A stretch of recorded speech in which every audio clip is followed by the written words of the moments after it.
All right, thanks for coming to 11.8 part 2, the last section, last video of chapter 8. And we're going to be talking about the volume of a sphere. So this one is kind of a funky one because it's varies particular to a sphere. It's not pieces. This formula is unique to spheres. So the volume of a sphere is 4/3, so a little more than 1, times pi r cubed. Again, r is the radius of the sphere. That hasn't changed. And make sure when you put these things in your calculator, you're using parentheses around your 4/3. So, what's the volume of this sphere? Again, the only thing you need is the radius. And in this case, the radius is 1.5. So I have 4/3 times pi times 1.5 cubed. I get rounded 14.14. It's going to be feet cubed because we're doing volume. So, in this next one, the surface area of a sphere is 324 pi square centimeters. Find the volume. So, the volume formula requires R. So we're going to use this surface area. So we're going to use the surface area to find R, and then we're going to plug R into the volume formula.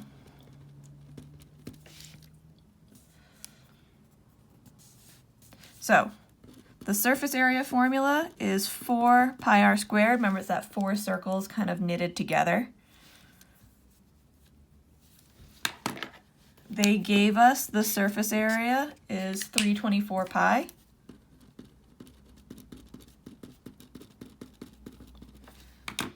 Just like we did before, I want r alone, so I'm going to divide by 4 pi.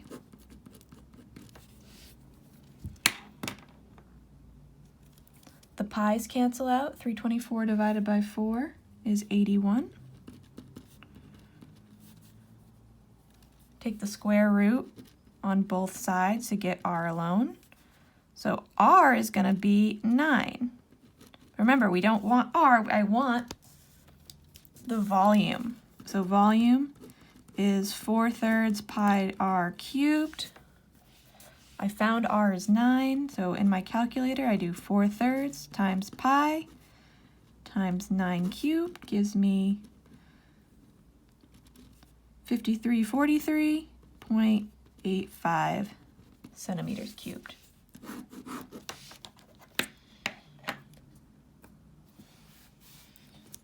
All right, and let's do a couple composites. So we have an ice cream cone and like a pill shape. So, to find the volume of this composite solid, it would be the volume of a cone, which is what we did in 11.7, plus the volume of a sphere divided by 2, because it's just half. It's just one of those. So from 11.7, the volume of a cone is 1/3 pi r squared times the height of the cone. And we just learned the volume of a sphere is 4/3 pi r cubed, but again, we only want half of that. So the radius is the same for both of them. It's 1. And then I need the height of the cone, and that's 5. So I have 1/3 pi 1 squared times 5 plus 4/3 pi times 1 cubed over 2. Now, 1 to any power is still 1, so you can kind of just ignore those if you want. So this put this into your calculator, 1/3 pi times 5 or times 1 times 5 is 5.24. 4/3 times pi times 1 cubed gives you 4.19. You divide that by 2, so just half of it is 210, and so in total it's going to be 734 meters cubed. And because I rounded it in pieces, if you put this whole thing in your calculator at the beginning, yours might be a few decimals off from this. I chose to break it into pieces just because there's so many pieces, this part lends itself to making mistakes in the calculator. So when there's too many, you can break it into pieces. So that was a semisphere or a hemisphere, which means half a sphere, a hemisphere plus a cone. This one is actually a full sphere because there's one on both sides plus the cylinder.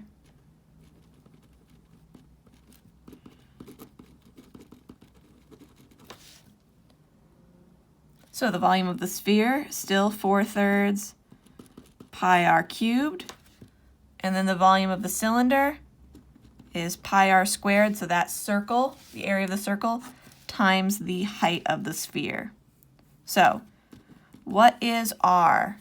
Well, here it shows that diameter is 12, so r must be 6. And the height of the cylinder, remember, height isn't always up and down. The height of the cylinder is the distance between the bases. So in this case, it's 10.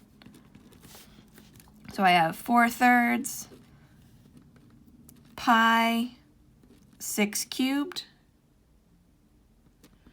plus pi times 6 squared times 10. This gives me 904.78 plus 1130.97, and together 2035.75, and it would be inches cubed because it's volume. So there's some examples. Now you can do your 11.8